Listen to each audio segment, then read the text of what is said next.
But I think this could be a season where we really see them making some strides. And I would also not be surprised if they finish second in the division ahead of the Titans. I think their offense is going to be a lot better just by exchanging that coaching staff.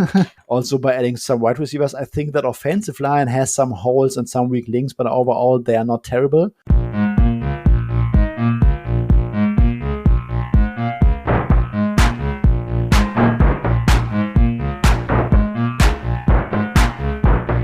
Welcome to another episode of the Football Analytics Show. My name is Ed Fang, your host.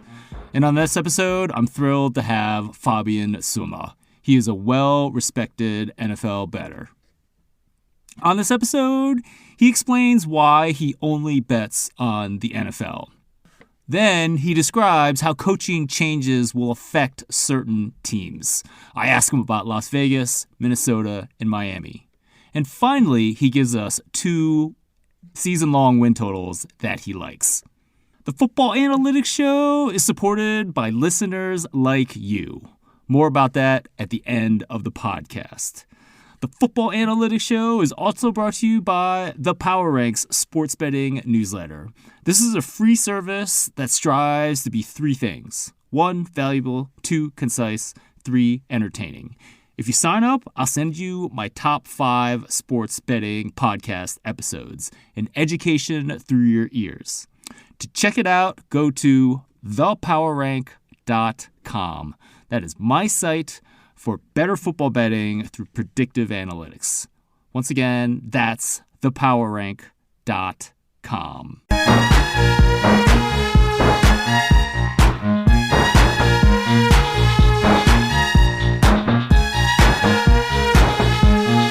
Joining me on this episode of the Football Analytics Show is Fabian Sommer.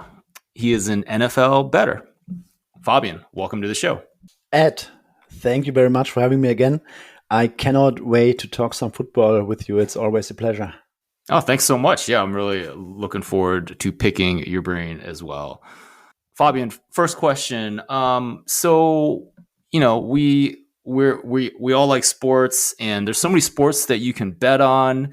You are German, home to the best soccer/football league in the entire world. Why do you only bet on the NFL? So the easiest question would be, I don't really know, but the more nuanced response would be that I don't really care too much about other sports. I occasionally watch soccer. I've been a big-time soccer fan growing up in Germany, also had season tickets to a Bundesliga club. But at some point, I kind of lost my interest, and nowadays I'm just basically occasionally watching some games. But I would say that when it comes to the NFL, I originate all my bets. And since I don't really know anything about other sports, I just wouldn't know how to start. It would probably be a big time off-season project, and I don't know whether it's worth the time, to be honest.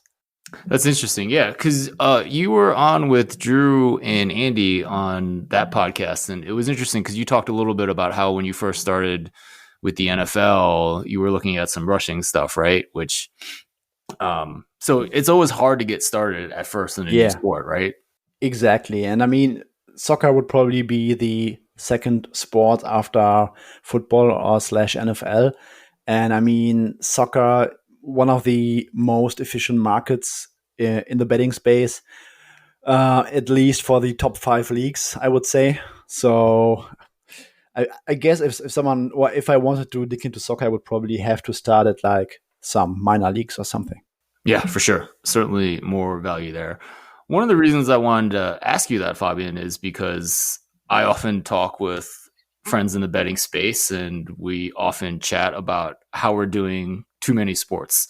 I do NFL, I do college football, and, because I'm a big college basketball fan, I started doing stuff with March Madness. And when I think about my business, it's been important to do March Madness and to do a little college basketball in the off season, but maybe that time would be better spent just focusing in on football, and probably even better spent focusing in on either NFL or college football. So do you feel like that focus kind of has a benefit to your NFL betting? Oh yeah, I would absolutely think so because I can basically live and breathe the NFL on 365 days a year. I think this is a major advantage, and I would guess I don't have any experience, but I would guess that let's say I would bet a different sports, for example, college football, which would happen simultaneously to the NFL. I would guess that I have to or would have to devote lots of time to that, and that might take away some of my NFL edge, I would say. Right, for sure. And, you're always tweeting stuff in June about the NFL. So there's a clear focus there. So let me get this straight. Like, you bet NFL because you like the NFL, not necessarily because it's the most difficult league to bet. Yes, exactly. So, I mean, some people say that it's the most difficult league to handicap and efficient market, and not many people have an edge. Um, it's been doing pretty well for me, so Yeah, I for sure. cannot really say that this is true. But I also don't have lots of experience with other sports, so from what I'm hearing is like you probably have a much bigger edge when it comes to college football and college basketball, but it's also tougher to get down. So um, I would say everyone has to find his niche. I found mine with the NFL. Right. And but maybe it's that your success with the NFL is because that's all you do, right? And That there's that probably could certainly be the case. Yeah. right. And and I've talked to some people who've been doing this a long time, and the conversation goes something to the effect of, man, if I just worked on college basketball all year long, imagine what I can do, right? And you've made that decision, and who cares if it's whether it's true or not that it's the hardest league to bet. You're going to do it, and I'm just fascinated by that decision, right? I mean, I think it's a good one, and it sounds like it's working out for you. Yeah, I mean the advantage. I mean, I'm not claiming that I'm the biggest NFL bettor on the planet by any stretch of the imagination, but I've also like grown my stake over the years, and the advantage for the NFL is that it's a higher liquid market, and if you want to get down more, or you are able to get down more every year, you are able to because the limits are much higher than for other sports, and I would say that's a major advantage when you can focus on a sports where you can get high liquidity. Absolutely.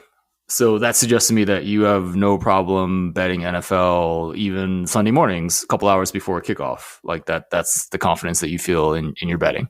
So I'm not here and will claim that I have an edge against Sunday morning markets because I don't bet too much on Sunday morning. It's more like, so if I bet on Sunday morning, it's probably like betting on some late information that comes in on Sunday morning, or when you wait all week long for a market to move in one direction and you will or you want to get on the opposite side. But I will also say that I do a lot of self scouting, and I found that the bets that I make on, let's say, Thursday, Friday, Saturday have performed better or slightly better than the stuff that I bet earlier in the week for whatever reason. So probably I will say more information turns out pretty well for me. Yeah. Interesting. Fabian, you've also made the decision to not sell picks like you have over the past years and focus more on the betting. How did you come about making that decision? Yeah, so I've been able to scale or let's say scale the betting side of the equation. So, I mean, one part was um, selling picks and analysis to customer, and the other side was betting. And over the years, I've been working with some great partners, and I was able to scale the betting side. But at some point, I've reached a conflict to the degree that I had issues, or we had issues getting down to our, let's say, maximum bet all the time without moving the market. And when I gave out picks, my that's probably something like an ego type of thing. But the primary reason because I sold picks was money, no doubt about it. But I also always wanted to be very good at what I'm doing. And I wanted to stand out in the, let's say, tout industry as someone who is not a scam, gives out numbers that are actually widely available. And I always gave out, or over the past 2 years or 2 or 3 years, I always only gave out picks against Pinnacle or Chris numbers.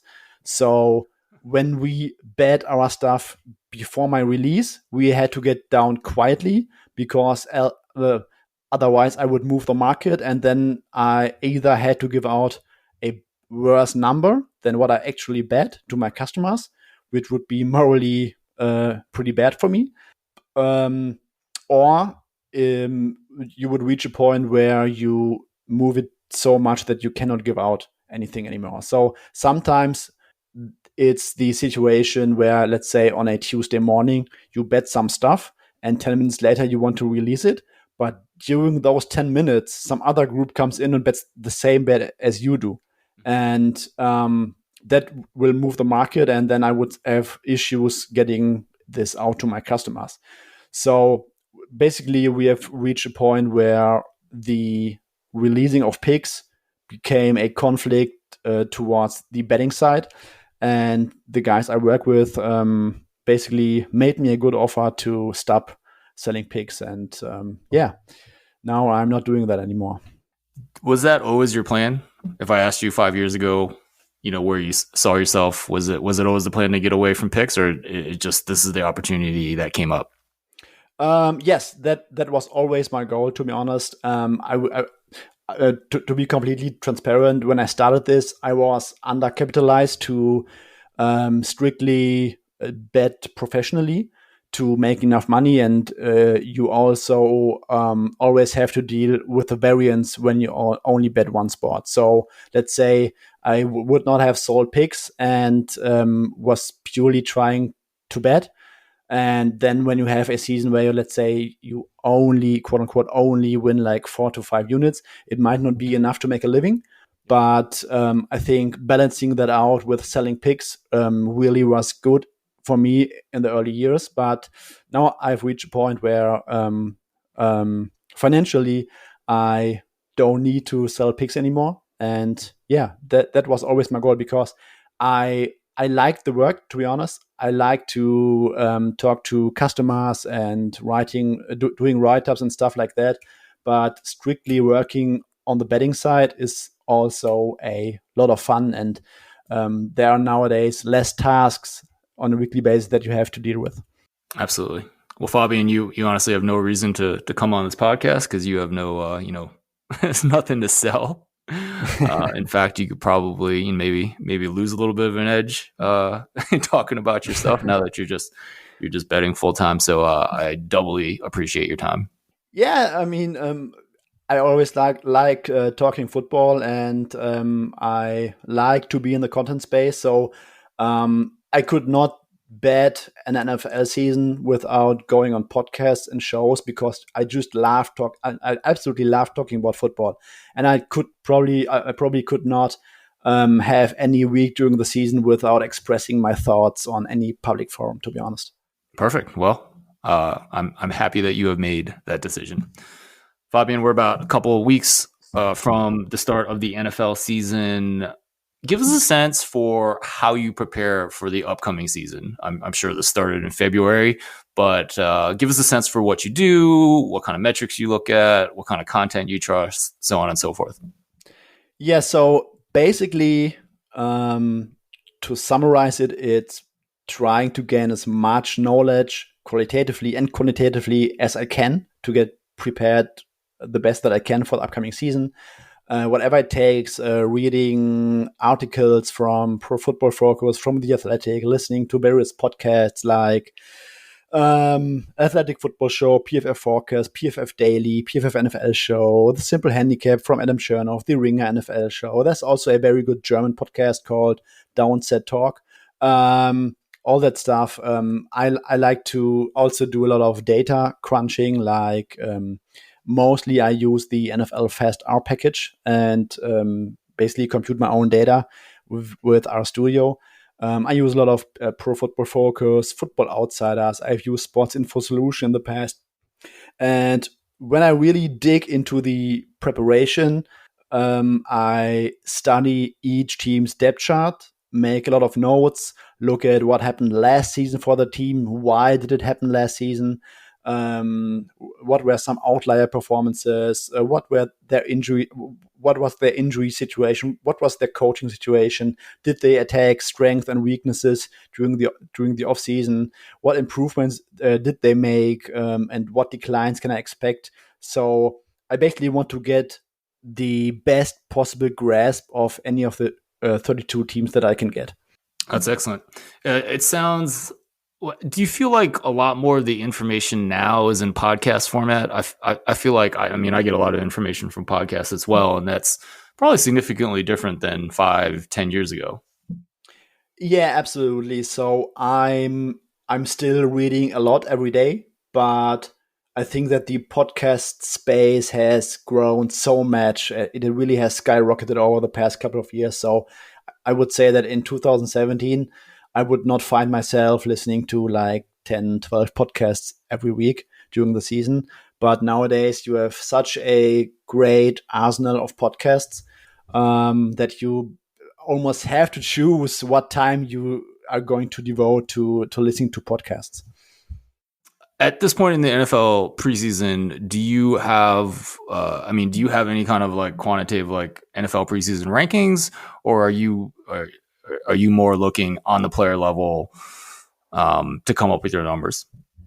The latter is certainly the case. So in the past, so my process has always been highly qualitative driven, and over the years, I have evolved to the point where I started learning R and was able to compute data much faster and much more efficiently. I also have built some models, and I've also always done a power rating. But as a big proponent of self scouting, I found that everything on that side that I've tried to add has not really improved my process overall. So it's great to basically have a, let's say, team level model that gives you some baseline or some starting point. But overall, it really comes down to analyzing all the matchups every week, because every week is different. I've also found that power ratings, that might be a hot take, but I think that power ratings, in the sense that, or let's say in the traditional sense where you try to compare all 32 teams on a linear scale and come up with a, let's say, spread between two teams on a linear scale, is pretty overrated because of the NFL scoring distribution. So I've at some point stopped doing a power rating because it didn't really help me, because one team could be 3 points better than team B in that power rating, but at some point they are playing a team where they match up very poorly with. So on a linear scale, I would still think that this certain team is like 3 points better in general compared to an average team. But in that specific matchup, they could be completely even. So I basically have just found out that power ratings didn't really improve my process. So I'm not doing any sort of rankings. I just want to get a grasp about all the teams, and then I'm able to analyze the matchups every week. Excellent. I find it interesting that you talk about yourself as a qualitative NFL bettor, yet you use NFL Fast Star and are crunching your own numbers as part of making your bets. Yeah, so I would say qualitative in the sense that I don't have that supermodel that spits out a number and that is my go-to number. So I use a lot of data, really. I use data every day. I try to incorporate as much data into my process, but it's more like I want to apply context to data. I want to think logically. I need to understand, why is this data point popping up, and what has led to that data point popping up right now, and what could change going forward. And I think that's something that I, with my limited coding skills, could not code very well to the degree that I could build a model that gives me like the number that mirrors my thought process. But I mean, would you want to? Like, would you hire someone that did have the coding skills to give you the quote unquote supermodel that that's something that I've thought about in the past, but every time I thought about it, I got to the point like there's so much stuff that I think no model in the world could perfectly capture. I might be wrong about that, but I always got to the point where I really think that I apply so much context on a weekly basis. I think it will be very hard to put all that stuff into a model. Yeah, for sure. And I think what's clear from just listening to you over the years and talking with you over the years is that you do try to put context to everything, and that's very important. And you do use the data. I mean, I think where working with someone would be most advantageous is if they can just do stuff that like saves you time, right? So maybe you don't want to code this up, but someone else can do it pretty easily to, for small tasks. That's already happening. The guys I work with, some of them are very good at coding, and it really helps to have someone who is much better at coding, and that really helps me to get to a better streamline of data and testing some hypothesis that I would probably need like weeks to code myself. Yeah, awesome. Fabian, let's get into the NFL season. Let's start with the Chiefs. They went through a lot of offseason changes. They lose Tyreek Hill and one of their other receivers, whose name I can't recall right now, but they bring in Juju Smith-Schuster and MVS, Marquez Valdez-Scantling. What are you seeing for this offense? Can these new guys that some of the metrics I'm looking at don't really love, can they be the same effective pieces in the Andy Reid and Pat Mahomes offense? I think they absolutely can.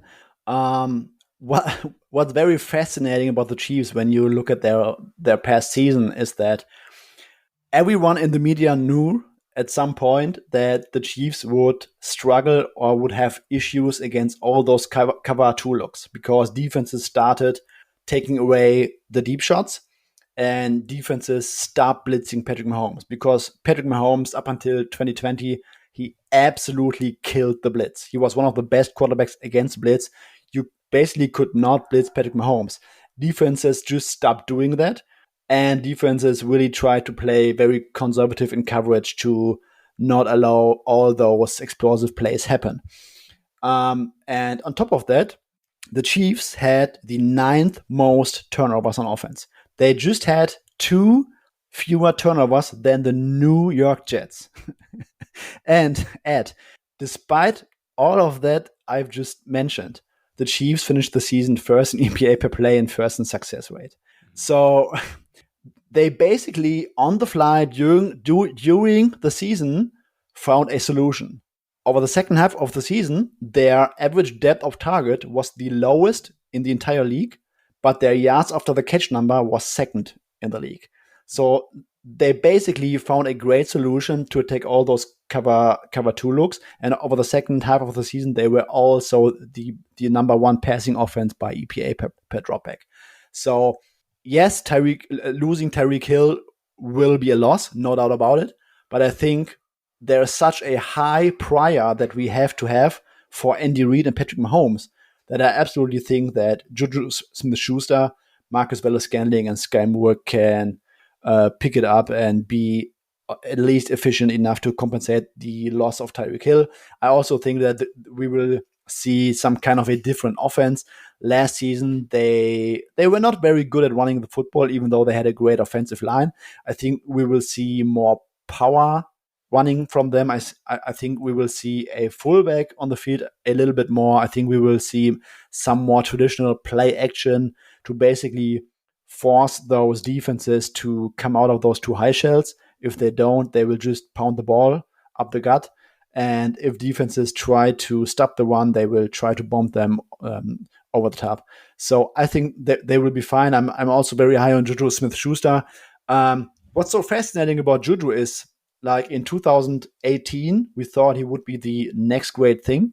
because he had I think it was his second season, which was absolutely phenomenal with 1,400 yards and lots of touchdowns. And since then, Big Ben has absolutely declined. He could not throw anymore. And what's also interesting is that over the first two seasons, Juju Smith-Schuster was lined up on the outside 50% of the time. And then there was Deontay Johnson, outside receiver, Chase Claypool, outside receiver. And I think that also forced Juju to play more of a slot guy. And when you get these 3, 4, 5 yard A-dot targets from Big Ben, there's not really a lot that you can display as a wide receiver. So I think Juju will be Patrick Mahomes' number one wide receiver, and I would expect a big season from him.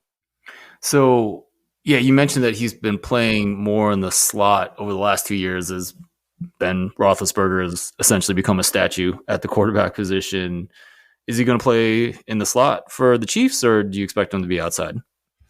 I think they will mix up some things. I think that they will move him around. I can see a 50-50 split where he lines up outside, then sometimes gets moved into the slot. I'm not quite sure how they will use Sky Moore. I think Marcus Valdes-Scantling can be a decent outside receiver that sometimes just clears up some space, sometimes runs some intermediate routes for them. I think Juju will be used on the outside, but I don't think it will be a 70-80% outside role. Excellent. Patrick Mahomes, his PFF grades in a clean pocket were not great last year, very NFL average. We saw him miss some throws that I think, kind of surprised me and weren't as many as the previous year. Was that just a blip, and you think he'll get back to his previous excellence? Oh, yeah, I think he will get back to that. I think one of the issues with the PFF grading process, and I think Eric Eager talked about it on the latest PFF forecast, is that sometimes Patrick Mahomes, just because he will attempt some crazy throws to make things happen that don't grade out very well when PFF does their grading process. So I think that plays some kind of a role why his pure passing grade might never be number one in a certain season, because sometimes he will also go risk some stuff and do throws that might be looking kind of iffy in the grading process.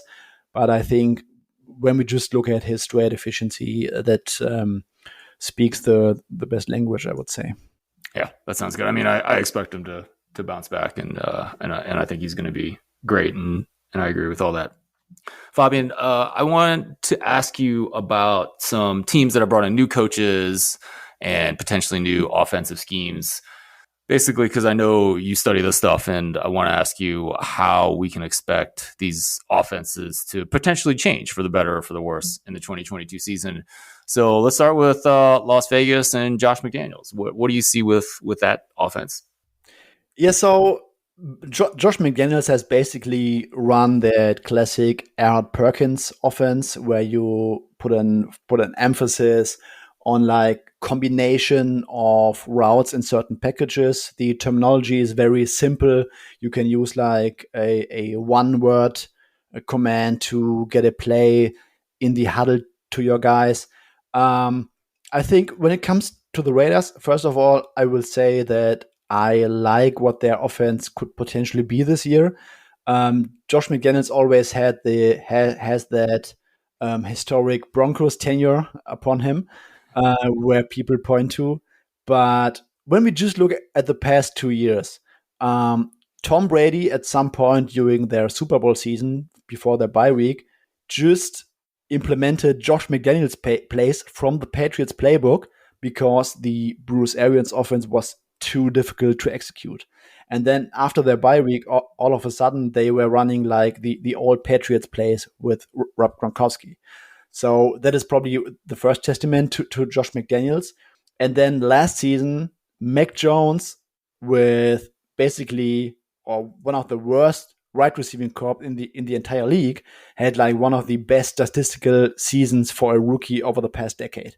So I think Josh McDaniels is a pretty good offensive mind. I don't care what he did 12 years ago in Denver. And when it comes to the Raiders offense, they have a very bad offensive line. So I would expect that classic Aaron Perkins offense with lots of different formations and moving pieces. I expect a heavy emphasis on the short and intermediate passing game because you have Devontae Adams and Hunter Renfrow who can get open within 2 seconds. You can not cover both of those guys. I don't think there are many defenses in the league that can, absolutely not. And then you also have like an absolute freak show at tight end with Darren Waller. So I think if they focus on a pass first mentality, because I don't think you can run the ball very well with those 5 guys up front, they can have a very efficient short and intermediate passing game. And that's what I would expect. I mean, Derek Carr has really improved over the past couple of years. When you just look at the past 3 years, his passing rate from a clean pocket has touched the lay or the upper 80s, early 90s sometimes. He has really improved over the years, and I think he's a guy who has enough accuracy to execute such a system. So I'm pretty optimistic about the Raiders offense. I don't see them anywhere close to the elite tier, what the Chiefs are, for example. But I would not be surprised if they are a borderline top 10 offense next year. That's excellent. Yeah, I believe that too. I think Carr is a very good quarterback, and Devontae Adams might be the best wide receiver, route runner in the entire league. So I'm excited for that team. When you were talking about McDaniels, you mentioned the Aaron Perkins offense. Erhard Perkins, that's the offense or type of offense that the Patriots have run pretty much for the past X years. Yeah. Okay, cool. That sounds good. Let's move on. Minnesota has a new coach in Kevin O'Connell. They have Kirk Cousins as a quarterback and one of the better receivers in the league in Justin Jefferson. Do you see things changing for the better or for the worse for the Vikings? I think they're going to change for the better, but I don't really know where to put their ceiling next season. So Kevin O'Connell, I think just having that guy from the Sean McVay tree will be an upgrade over what they had in the past, because I think the Vikings had like 4 different coordinators in the past 5 years. And everyone was to some degree handcuffed to what Mike Zimmer wanted to run on offense. Always that run first mentality. We got to establish the run and stuff like that. And now with Kevin O'Connell, I mean, he could play like the modern West Coast play action offense with a lot of 11 personnel. I think we will likely see the Vikings almost not exclusively because I think they still have CJ Ham, but I think what we are hearing from camp and what we have seen in the preseason is that they use lots of 11 personnel with Justin Jefferson, Adam Thielen, and KJ Osborne. Irv Smith should be back in week 1. So there aren't really a lot of reason to do anything else. And I also think that they are going to have like a pass first mentality this year. So Sean McVay, for as great of an offensive mind he has been, he has kind of struggled in the past with his establishing the run stuff. So the Rams were not really great on early downs last year, especially in the playoffs. And Sean McVay always tried to, I mean, it's a good point to merge your play action game or your passing game with a run game.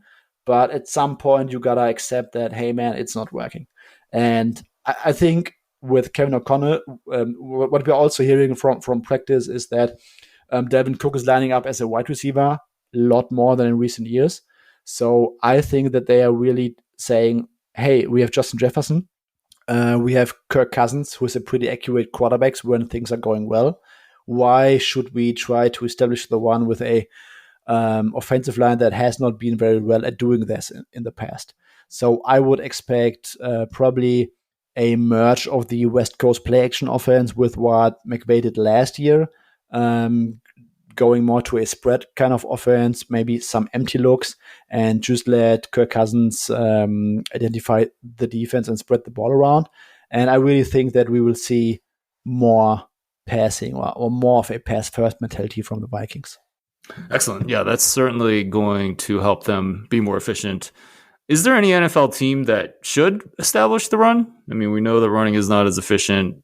Do you, in your mind, does some personnel suggest, or maybe the optimal strategy is to try to run on early downs? Oh, yeah. I think there are a few teams that have the personnel to do it, and it probably always comes down to the dual threat quarterback. So, I mean, the Eagles, the Niners, the Ravens. So those teams absolutely have the offensive line and the quarterback to run a run first team.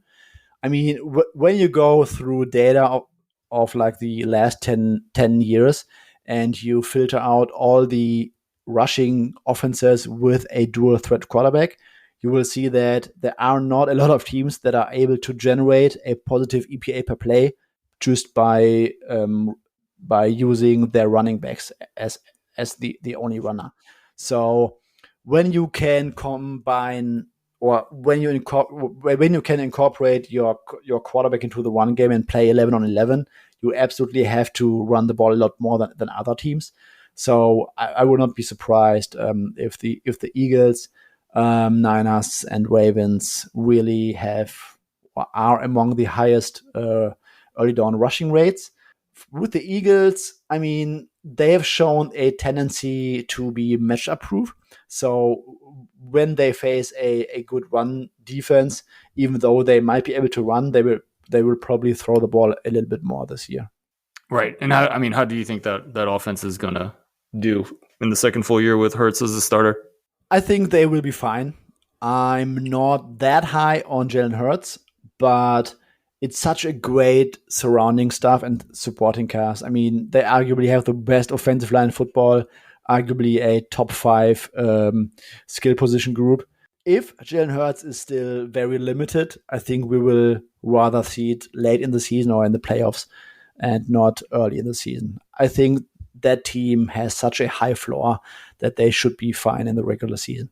Getting back to new head coaches and potentially raising or lowering of the offense, Miami hired Mike McDaniel, and he is tasked with getting more production out of Tua Tagovailoa, the quarterback.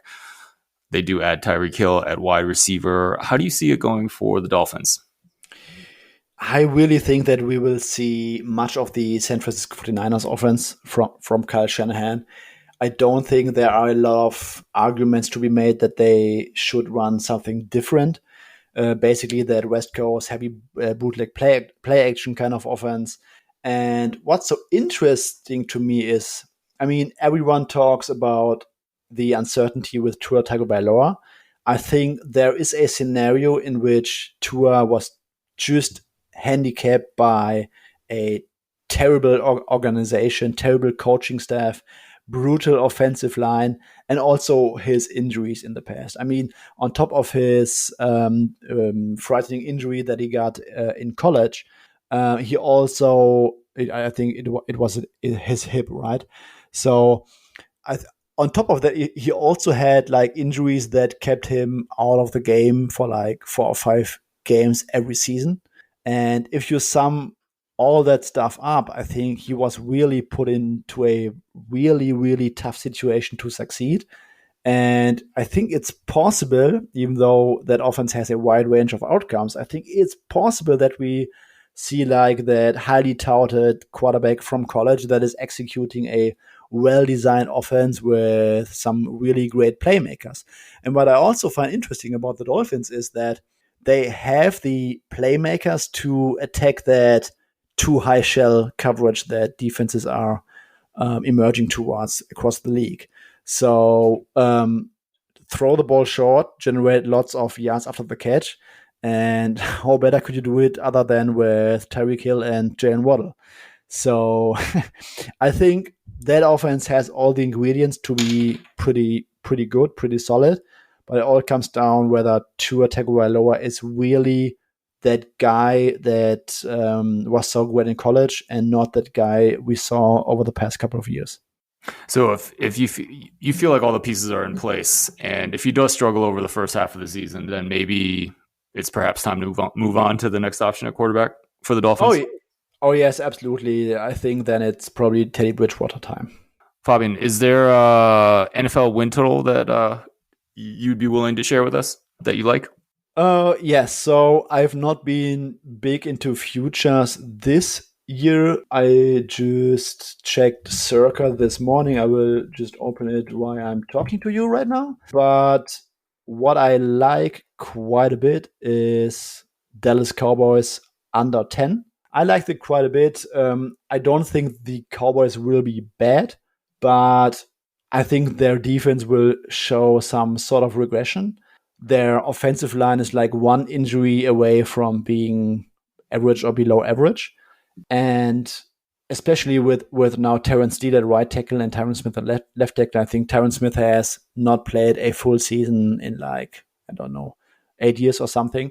So that offense is extremely fragile. Michael Gallup will likely start the season on the pup list, and wide receivers usually um, don't come close to 100% the first season after tearing an ACL. So it's really depending on CD Lamb on the outside, rookie Jalen Torbert, and Dalton Schultz.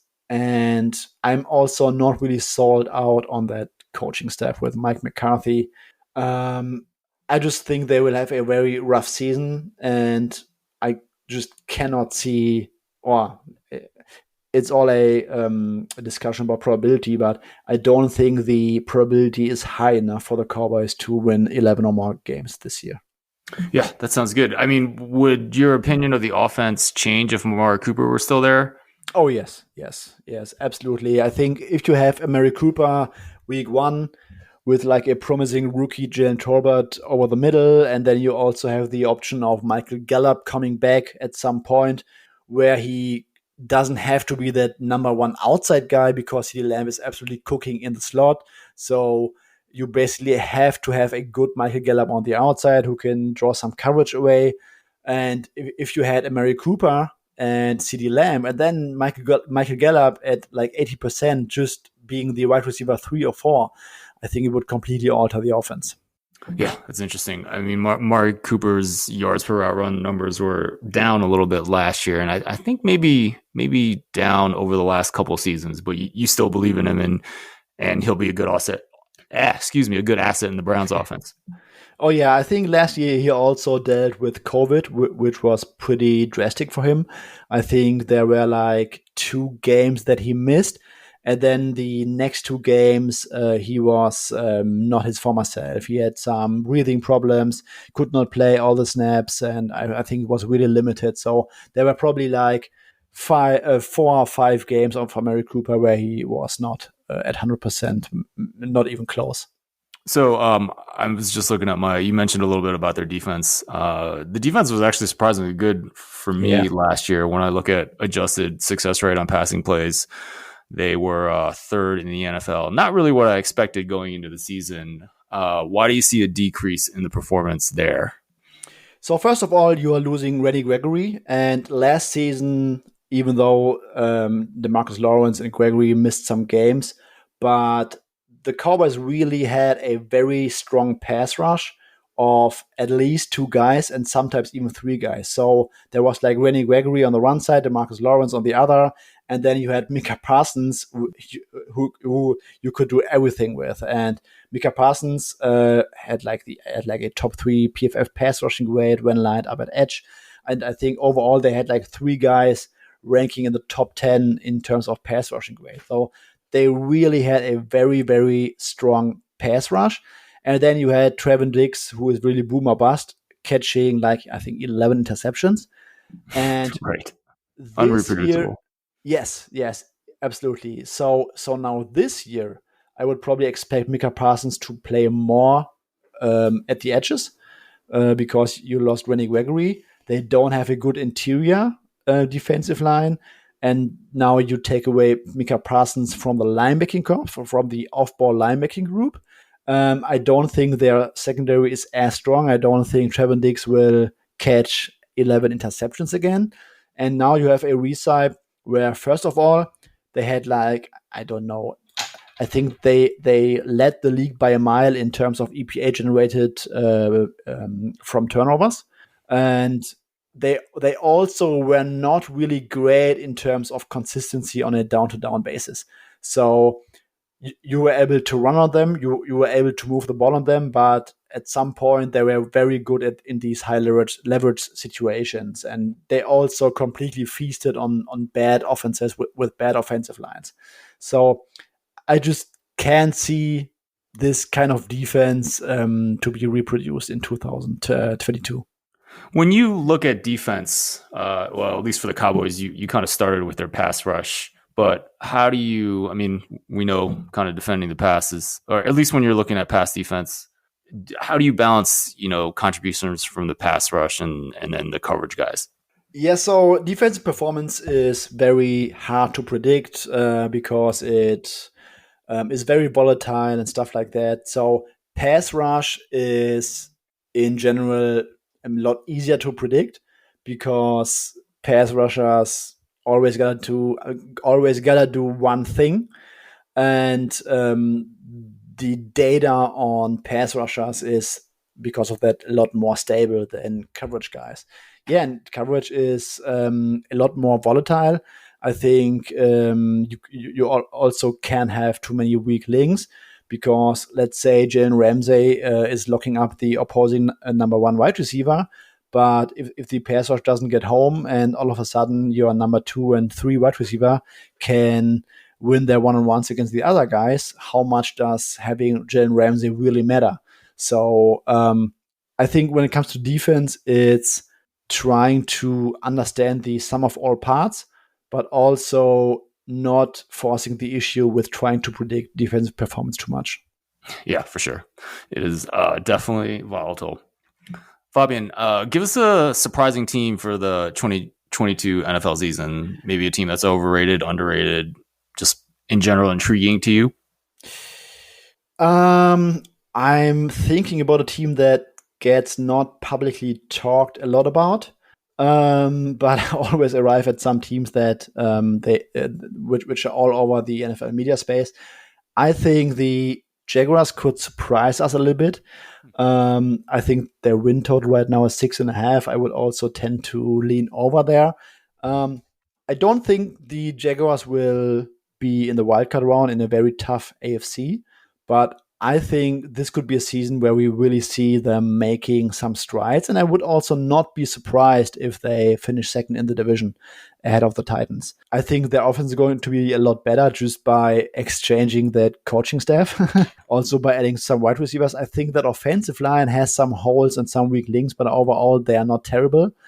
I really like Trevor Lawrence. I think having some guys like Christian Kirk, Marvin Jones, Evan Ingram, Travis Etienne out of the backfield should really be an upgrade over last season. I mean, last season, I remember the Seahawks game where I think it was play action and Trevor Lawrence was expecting some crossing routes and he was throwing the ball and some wide receiver just ran a completely different route or stopped at some point, and Trevor Lawrence was really yelling on the sideline, telling those guys that they have run the wrong routes. And that was, according to film guys, a very common theme last year.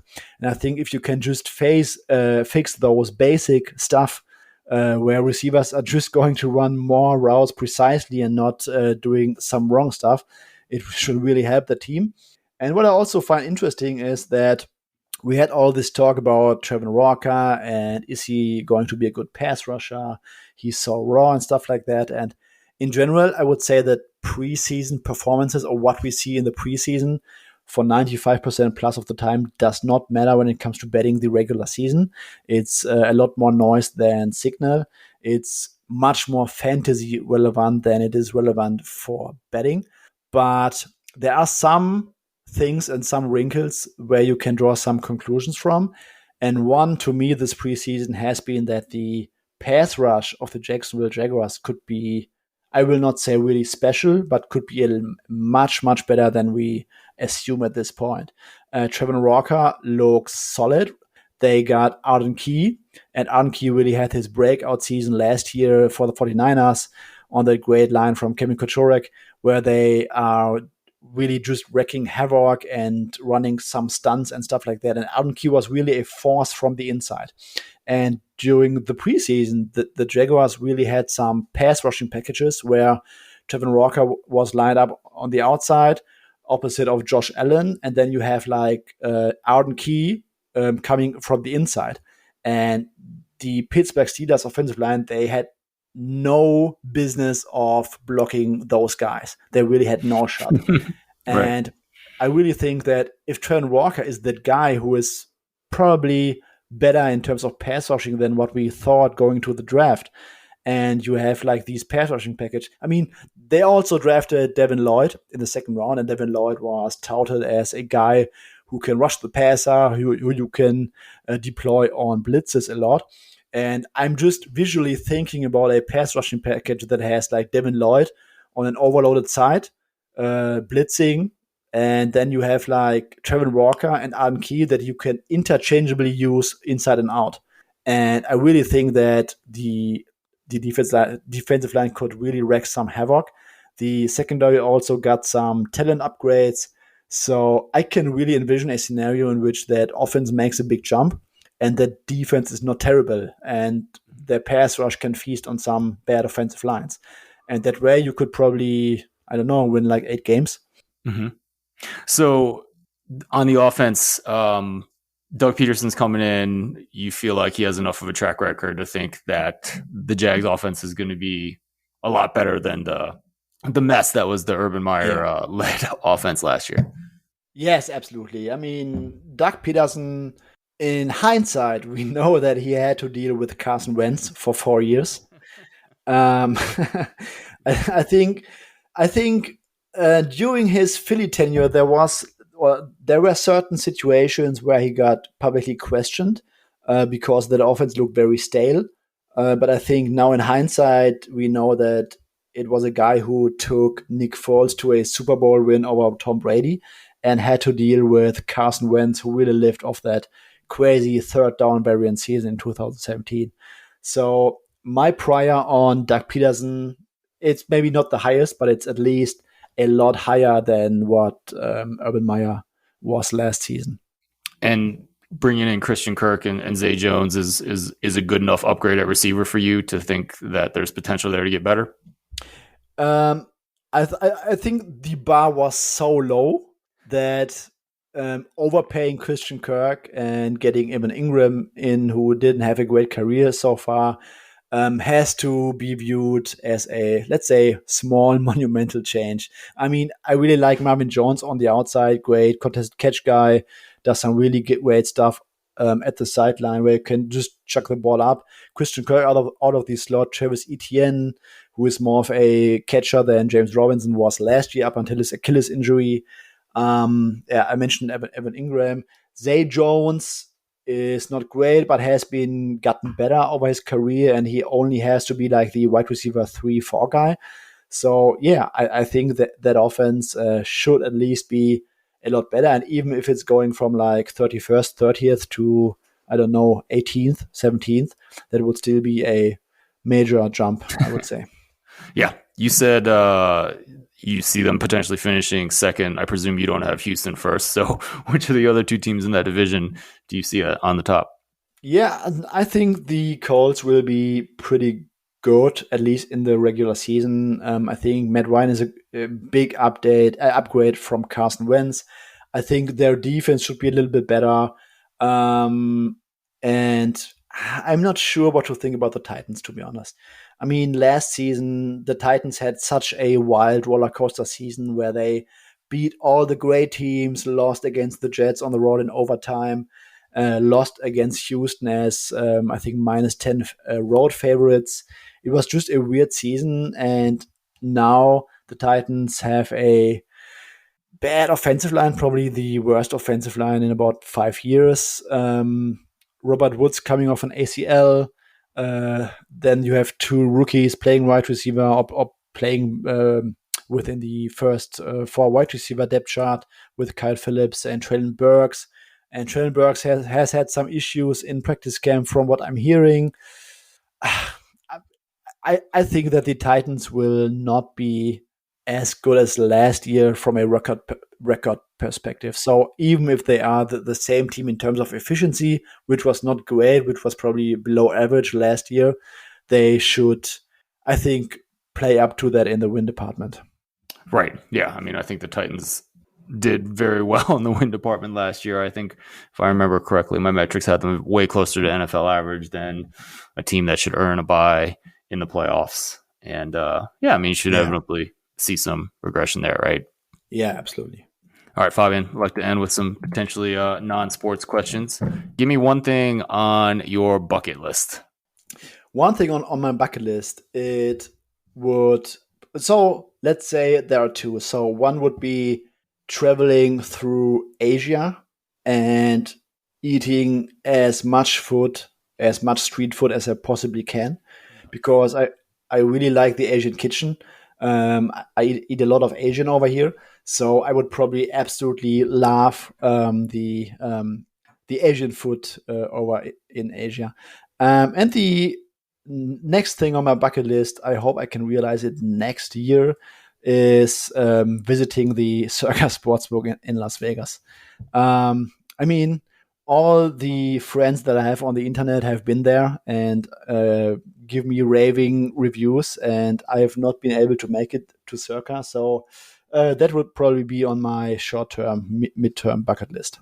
Awesome. I mean, I feel like you have to make a public commitment right here, Fabian, that you're going to be at the next Bet Bash, whenever that might be, because it will almost certainly be held at Circa, and that's where I got a chance to see Circa. So, if there is another Bet Bash at Circa next year in like the spring or something, I will try my absolute best to be there. Yeah, no, I think that would be awesome. The Circa Sportsbook is amazing, both from just looking at it, because it's kind of an amazing venue to watch sports and all that, and so is Stadium Swim, which is outside with the pools and stuff. But it's also amazing just in terms of the bookmaking, right? With under the leadership of Matt Metcalf and Chris Bennett, just what they're doing and how sharp of a sports book it is. It's just a service to the entire community. Oh yeah, absolutely. And I really wish them all the best, and I really hope that Circa can expand across the United States and open sports books in a lot of different states, because I think that could really set a tone for the whole industry.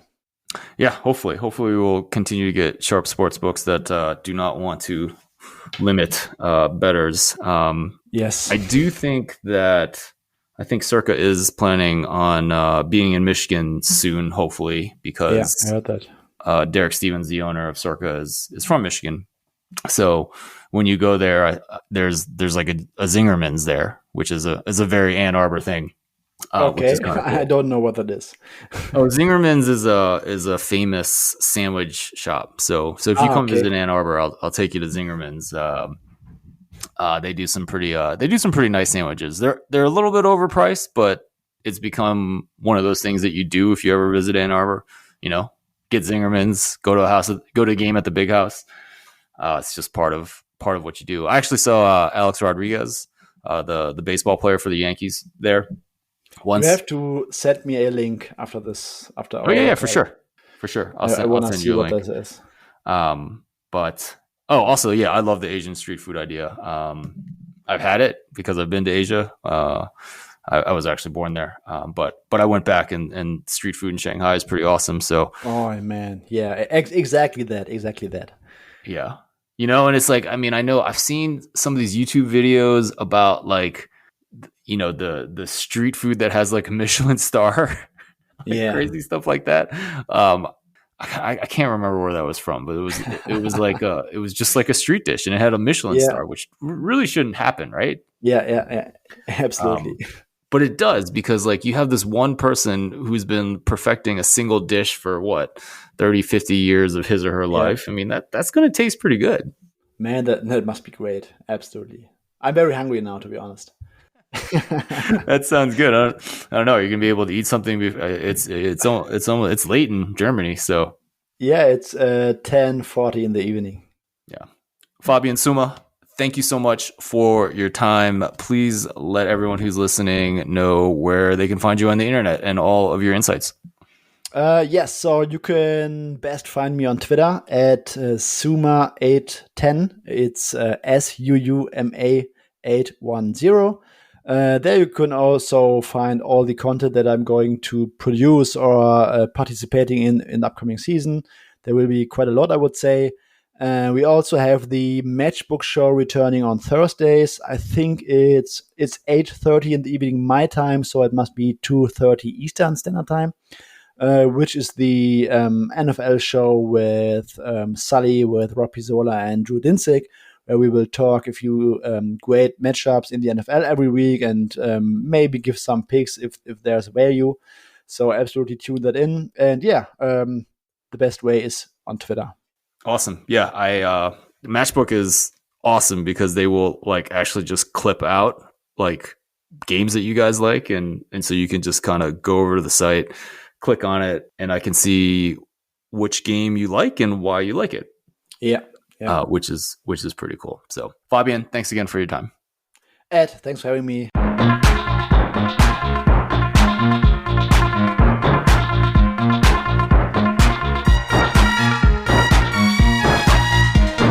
Hey, this is Ed Fang, host of the Football Analytics Show.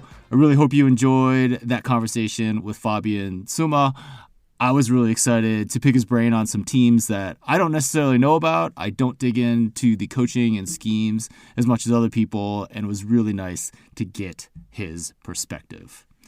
Lottery time. At the end of every interview episode, I download the list of patrons from patreon.com, and then I run some Python code to randomly pick one of the $10 per month level patrons. This person wins the Establish the Pass mug.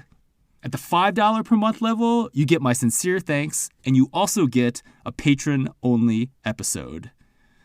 If you sign up right now, you'll get an episode that I did on home and rest advantage. This is also available to people at the higher tiers as well. This week's winner for the Establish the Pass mug is Jeremy T. Thanks a lot, Jeremy. I really appreciate it. You're going to get the Establish the Pass mug, the same mug that I drink my coffee out of every morning. If you'd like to support the show, you can go over to patreon.com/footballanalytics. That's all one word. Patreon is Patreon. Once again, that's patreon.com/footballanalytics. Your support means the world to me, and I would greatly appreciate it. Once again, my name is Ed Fang, host of the Football Analytics Show, and I will talk to you again soon.